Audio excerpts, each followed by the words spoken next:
Hey guys, Dean here. We're back for another e-commerce video. This is the 8 things that you need to know before you start an e-com business. These things you shouldn't overlook, otherwise you're going to run into roadblocks, hurdles, and run into a whole lot of problems. But also some of these things are what you're going to naturally go through when launching a business in the e-com space. So let's jump into it. So the first one is trial and error. So you will go through a lot of trial and error, okay? This is a natural part of the process. This is in picking products that might or might not work, and products that could be winning products, or products which simply don't sell. Your ad campaigns and your marketing strategies too might not be successful or might not actually be scalable. But if you try and try, eventually you'll get a winning product and a marketing strategy that you can scale with ads or viral video marketing. You're not going to get it right overnight. It takes a ton of tries. Even 5 or 10 times it might take to actually get something to work. It's great to see success stories or successful e-com owners or YouTubers who are in the space showing you their millions and their successful stores, but that's not really a realistic first attempt, and some people might fail multiple times until they even get there. Plus, you don't even know if their success they're showing is actually real, because some don't have proof that's actually believable, right? But it's going to take a long time to complete that mission and actually get there for yourself. So don't be disheartened by seeing these huge success stories. Use them as motivation, but also have a more realistic point of view in it that it will take you a long time to actually get to that level. Most of those people who have been working for multiple years to actually reach that kind of success. A typical business is going to take you 2 to 3 years to actually get off the ground and reach good success. So remember, it's a journey and not a sprint. The next one is choose your type of store. So the first type is a single product or niche store, where you build the whole store around one singular product. This is a potential winning product or so-called viral product, making your site more customized around this one product. Then there's also a multi-product store, which has multiple products centered around a similar niche or the same kind of theme which you built around your first product if you initially had a one product store, right? So this is kind of like a brand that you can develop based on the same kind of products. And then there's also the general store, which kind of sells a little bit of everything or random products. The main benefit of a general store is that you can use this website to trial multiple products to see if they sell and if they're successful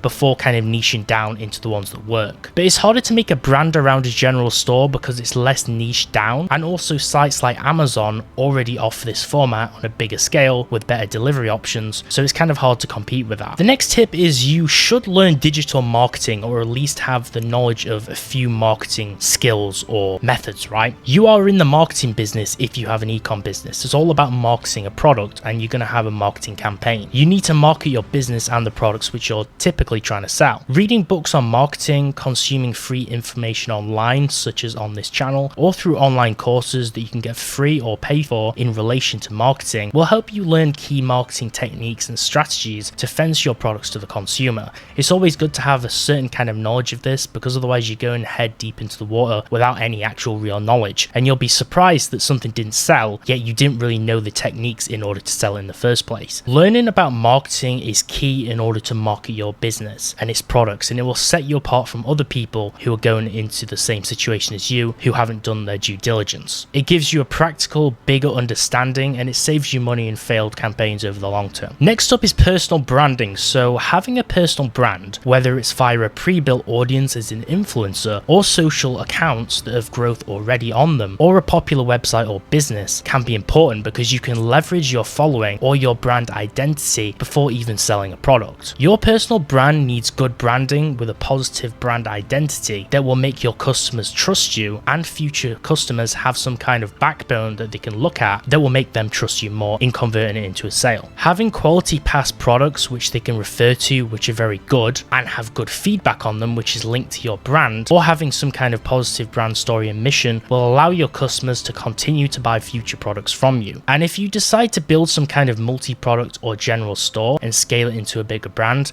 this is very key here. Next up is niching down. So this is important. So when looking for products, they don't really need to appeal to the masses. Niche products, although they target smaller groups of people or subgroups of people, can still be highly successful and highly profitable to make a good return. Just because you're kind of putting your view on a smaller market doesn't mean that the profit is going to be any less. Targeting a specific subset of people or a demographic reduces your marketing budget first of all, and it makes it more successful and niches down on what people will appreciate differentiate what you're selling. Try to pinpoint your target audience. This is what it's all about. This can make or break an advertising campaign, and it could mean that a winning product sells or it doesn't if you're targeting the wrong market. Then you also need to know your competition. Dropshipping and e-com is a hugely popular business model, and it's more popular now than ever as people are trying to make a business from home. Regardless of oversaturation in business and online, it is still possible as with any business model. It's just how you approach it. But you should definitely look at your competition, especially via social media websites like TikTok, and see how they're marketing the same product which you're trying to sell. Try to analyze what they're doing and take parts of their marketing strategy and use it for yourself. And also try and improve on that strategy so you do better than them, and learn how you can compete with them and do something better. Remember, competition is actually healthy and it allows you to learn more about the market. Next up is analyze product reviews. This is especially apparent if you're taking products from AliExpress that already have good feedback and are already successful, or if you've taken a winning product which other people have successfully sold. There's going to be reviews and feedback, positive feedback, which has already been sent out on the internet, right? So when looking at reviews on your chosen product, look at customer reviews, and you can use this as free market research to analyze pain points, common reasons that the consumers bought that product, and generally learn more about the product, why people buy it and why they enjoy it. And then you can use this to your own advantage to successfully market it entirely free. Remember, when you're trying to sell a product, you're looking for maybe 3 to 5 good points about why the product is good, and you're also trying to market it to people's pain points, emotions and insecurities, and you can learn all about these things when you read real reviews from real people who have already bought the product. So the 8th and last thing we're going to go through is copywriting. So copywriting is all about using words to market a product or a service to the consumers to buy your product or trust your brand. A lot of people hire copywriters to write something in a legible format which is really convincing. Especially with email marketing, this is something which is really good because you always overlook emails that look kind of spammy or scammy. Now, if you're going to outsource or pay a copywriter to make your product landing page or website look believable and trustable, it can be a pretty good thing to do. Now, if you don't want to do that though, I'd personally learn copywriting via a course or videos to at least gain a basic idea on it and how you can make a good website. And if you leverage email marketing, you can also use this skill there. This is really paramount to grab the attention of a potential buyer. And if your landing page or your product sale page isn't convincing, people who click on it